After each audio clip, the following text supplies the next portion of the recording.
अस्सलाम वालेकुम। कैसे हैं आप सब? ठीक ठाक हैं।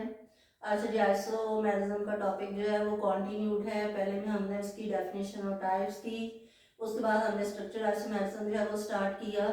आप स्ट्रक्चर आइसोमेरिज्म की 3 टाइप्स में डिस्कस कर दी थी। फोर्थ टाइप पे चलते हैं। ठीक है, फोर्थ टाइप जो है it is called metamerism. Metamerism ये आपके पास एक इम्पॉर्टेंट, वेरी वेरी इंपॉर्टेंट, ठीक है, वेरी वेरी इंपॉर्टेंट जो है वो शॉर्ट क्वेश्चन है। ठीक, डेफिनेशन करते हैं। It arises due to the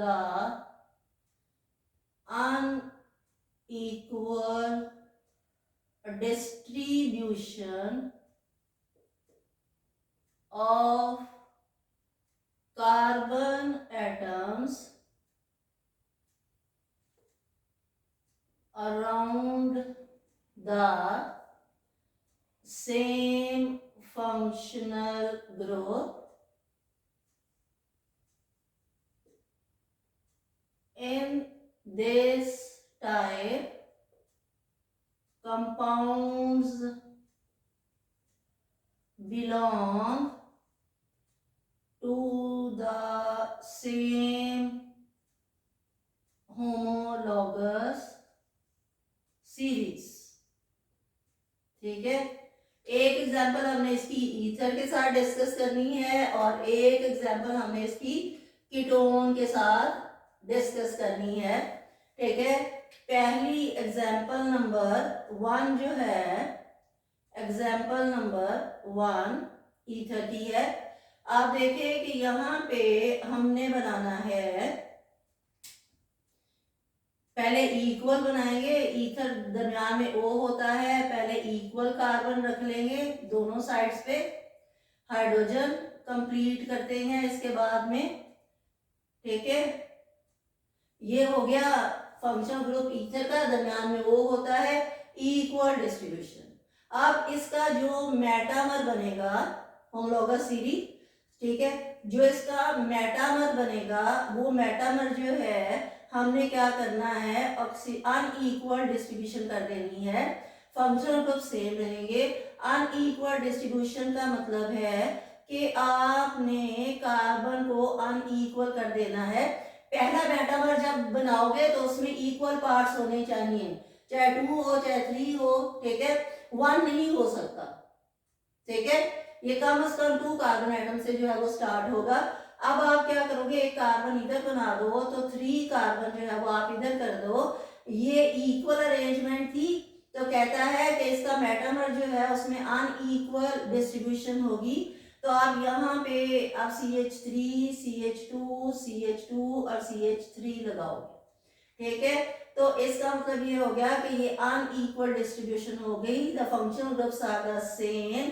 then इसका नाम जो है, ये दोनों इथाइल ग्रुप है, तो ये कहलाता है डाई इथाइल और क्लास है ईथर, डाई इथाइल ईथर। और ये आपके पास हो जाता है, ये एक मिथाइल है, इधर प्रोपाइल है, तो इसको आप कहोगे मिथाइल। और एन प्रोपाइल नॉर्मल प्रोपाइल है, और इसको हम डिस्कस करेंगे नोमेनक्लेचर में जाके कि एन प्रोपाइल जो है वो क्या होता है। ठीक है, मिथाइल और एन प्रोपाइल ईथर। ठीक हो गया। इसकी जो सेकंड एग्जांपल है वो हमारी कीटोन्स के साथ है। तो कीटोन्स के साथ एग्जांपल बनाते हुए अगेन, कीटोन्स जो है उसमें कार्बोनाइल कार्बन जो है वो इस तरह से अटैच होता है, इधर एक का 2 कार्बन आगे और इधर भी 2 कार्बन आगे। असल में ये जो है ये फंक्शनल ग्रुप को रिप्रेजेंट करता है। ठीक, अब यहाँ पे आप CH3 लिखोगे, CH2 लिखोगे, CH2 लिखोगे, CH3 लिखोगे, ये आपके पास एक सिंपल कीटोन हो गया। ठीक है, अब आपने इसकी अनइक्वल अरेंजमेंट करनी है, तो आप कार्बोनाइल कार्बन, मैंने समझाया था कि it is called carbonyl carbon, आप इसके इस तरफ एक कार्बन बना दें और 2 बाकी 3 कार्बन जो है वो इधर बना दें। 1 2 3 4 5, 1 2 3 4 5 हो गया। अच्छा जी, अब आप क्या करोगे, इसके साथ तो CH3 लिखोगे, यहाँ पे CH2, यहाँ पे CH2, यहाँ पे CH3 लिखोगे। ठीक हो गया। यहाँ पे ये वाला फंक्शन ग्रुप था, इसके इर्द गिर्द इक्वल अरेंजमेंट होगी। यहाँ पे सेम फंक्शनल ग्रुप है और यहाँ पे 1 कार्बन है, यहाँ पे 3 कार्बन है। It is called unequal distribution. ठीक है, इसका नाम हो जाएगा डाई इथाइल कीटोन। ठीक है, और इसका नाम उसी तरह से ईथर वाले की तरह से मिथाइल एन प्रोपाइल कीटोन। ठीक है, ये आपके पास मिथाइल है, ये 3 कार्बन वाला एन प्रोपाइल है और ये दरमियान में फंक्शनल ग्रुप जो है ये कीटोन को रिप्रेजेंट कर रहा है, तो ये आपके पास आ जाएगा कीटोन। ठीक है, ये आपके पास हो गई एग्जाम्पल नंबर 1 और ये आपके पास हो गई एग्जाम्पल नंबर 2। ठीक है, एग्जाम्पल नंबर 1 देनी है तो ये दोनों पार्ट लिखिएगा, एग्जाम्पल नंबर 2 देनी है तो ये दोनों पार्ट लिखिएगा।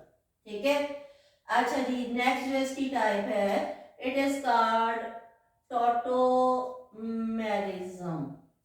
नेक्स्ट टाइप जो है वो टोटोमेरिज्म कहलाती है और टोटोमेरिज्म में बच्चे ये बहुत ही very very important short question है। ये हमने चैप्टर नंबर 13 में भी जाके पढ़ना है।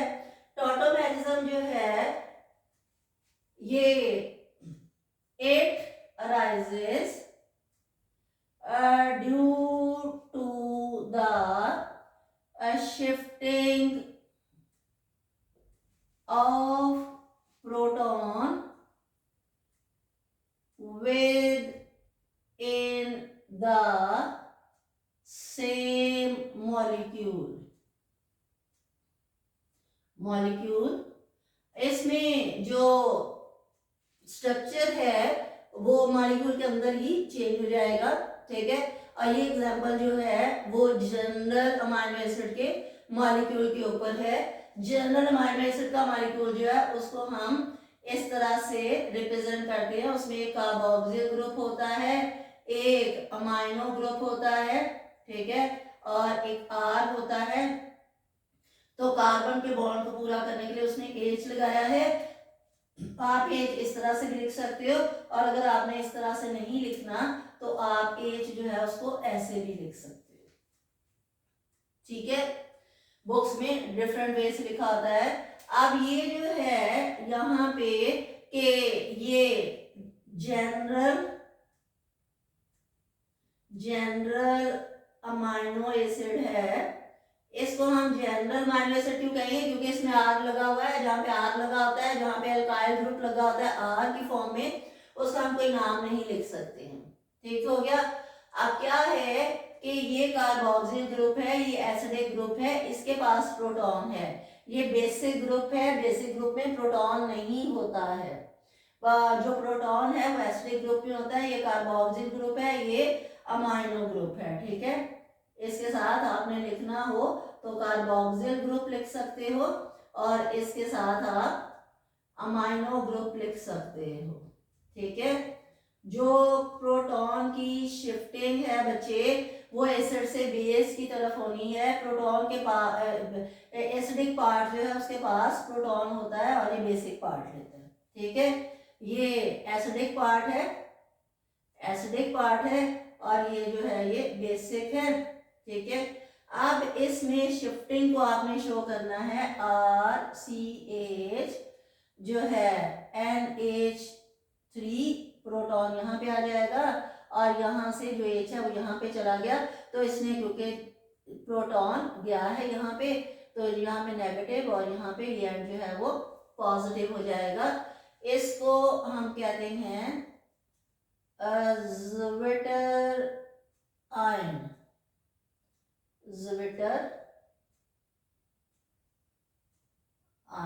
ये ज़्विटर आयन जो है ये कहलाता है और ये टॉटोमर कहलाता है। ठीक हो गया, ये हमारे पास हो गई 5 एग्जाम्पल्स स्ट्रक्चरल आइसोमेरिज्म की। प्लीज इसको कंपाइल कर लीजिएगा। कंपाइल करके जो है वो आपको इकट्ठा लॉन्ग क्वेश्चन मिल जाएगा, और अगर आप इसको पार्ट्स में लोगे तो आपके पास डिफरेंट शॉर्ट क्वेश्चंस आ जाएंगे। ओके हो गया। आइसोमेरिज्म जो है, स्ट्रक्चरल आइसोमेरिज्म जो है वो कंप्लीट हो गई। देन हम नेक्स्ट जो है वो सिस एंड ट्रांस आइसोमेरिज्म करेंगे, that is also called geometric isomerism. Thank you so much. अल्लाह हाफिज। अपना बहुत ख्याल रखिएगा।